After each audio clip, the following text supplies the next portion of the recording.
global happenings today.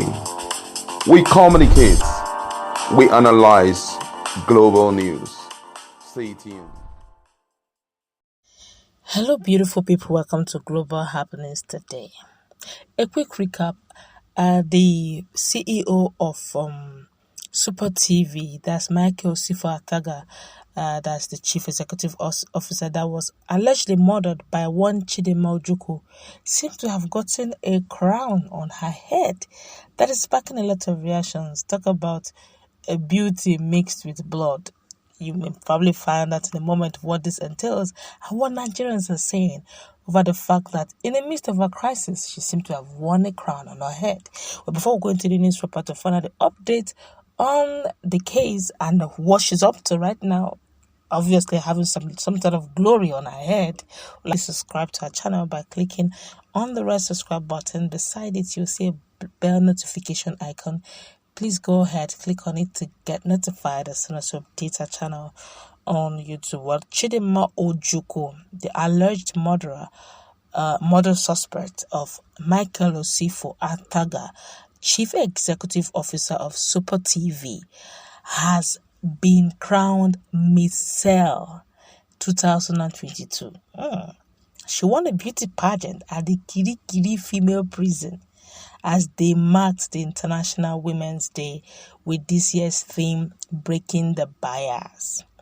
Ojukwu, a 300-level mass communication student of the University of Lagos, UNILAG, who is facing trial alongside her sister Chioma Ebuchu and one Adadakpo Quadri for Ataga's mother, competed with other inmates of the prison and won the converted crown of Micheal 2022. On the last adjourned date on February 21, Ojukwu's trial was stalled due to the absence of prosecution witnesses. Ojukwu is standing trial before a Lagos High Court sitting at Tafawa Balewa Square, TBS in Lagos. The defendant is charged alongside her sister Chioma Ebuchu and one Adadakpo Quadri for alleged murder, stealing and forgery. When the case was called on the last adjourned date, the prosecution counsel, Mrs. A.O. Oluwafemi, also Deputy Director of Lagos State Directorate of Public Prosecutions, told the court that their witnesses was not in court. She applied to the court that the earlier date fixed for the hearing of the case be vacated to enable the prosecution to get the toxicology and DNA result needed for the trial. She said the results were not available yet, adding that the next witness will be examined with those documents. Justice Yetunde Adesanya, however, vacated all the dates earlier fixed and adjourned the next proceeding until April 25th, 2022 for the continuation of the trial. On February 17, an investigative police officer, Inspector Ibrahim Isaka, gave his evidence before the court. Isaka, the sixth prosecution witness, narrated how police allegedly discovered Ojukwu Ataga, Chief Executive Officer Super TV, in the pool of his blood. The witness said that the police consequently called the emergency unit at Yaba General Hospital and evacuated Ataga's corpse. He told the court that on June 16, 2021, a case of murder was reported at his place of work, Maroko Police Station. According to him, at 11:30 p.m., one Mrs. Nkechi Mogbo came to the station and reported that the body was discovered at her short service facility where people lodged. He testified that Mogbo narrated to the police that the security guard at the facility informed her that the body of a man who lodged in the facility was discovered down. The witness said that Mogbo also told the police that a cleaner in the facility went to clean the apartment, but there was no response from the people who lodged there. He said that the security guard and the cleaner forcefully opened the door and discovered that Ataga was gone, dead. The witness said the police, including the divisional police officer DPO and the divisional crime officer DCO, went to the crime scene. He said the DPO immediately called the emergency unit at Yaba General Hospital, and the hospital came and evacuated the corpse.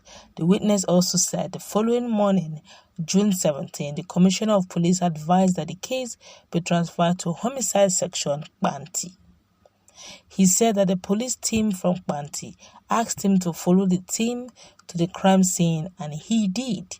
Isiaka said that the police found some clothes and a traveling bag in the apartment and collected the items for investigation. He said that he wrote a statement and handed the case file to police at Banti. The prosecuting counsel tried to tender the witness statement, but the second defendant counsel, Mr. Babatunde Basari, objected. However, after all the argument, the judge overruled the objection and admitted the witness statement in evidence.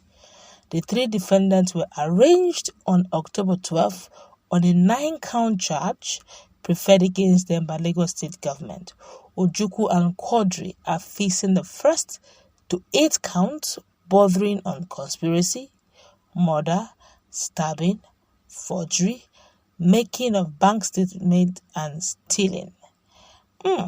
This is really deep. Talk about a very beautiful lady that have such, but is still alleged, proven guilty. She's still innocent or still proven guilty. But then again, I don't know how this plays out. Imagine her discovering her talent as a beauty queen inside Kirikiri maximum prison. So bad, such a beauty. Let's hope that justice is truly served. But you can see that from all indication, she's moving on with her life. She's enjoying the prison. She's having fun as much as she can within the lifespan she's got. Well, hopefully, if justice is served, either which way, I guess she's ready for anything. That's for one. And like old people will always say, may people not learn from our demise. What do I mean? Look at Ataga, CEO of Super TV, a billionaire of reports, gone. He's dead. Whether the case goes positive or negative, whether the case goes south or not, whether justice is served or not, he's still gone. His billions couldn't save him. But whatever the case is, there was a murder case. You cannot take that away.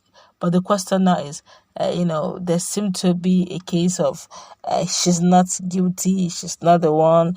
At some point, there was always a story of the fact that, okay, she had to defend herself. Too many things came on. At that time when that issue happened, I could still remember some of our top politicians became careful.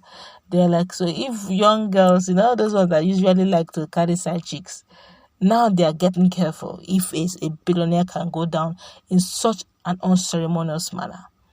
Well, it looks like Chindinma is beginning to find value to life. She's now crowned a beauty queen, Micheal 2022. Talk about glory in the midst of doom and a carbonic situation. I wish her well. That's all going to wrap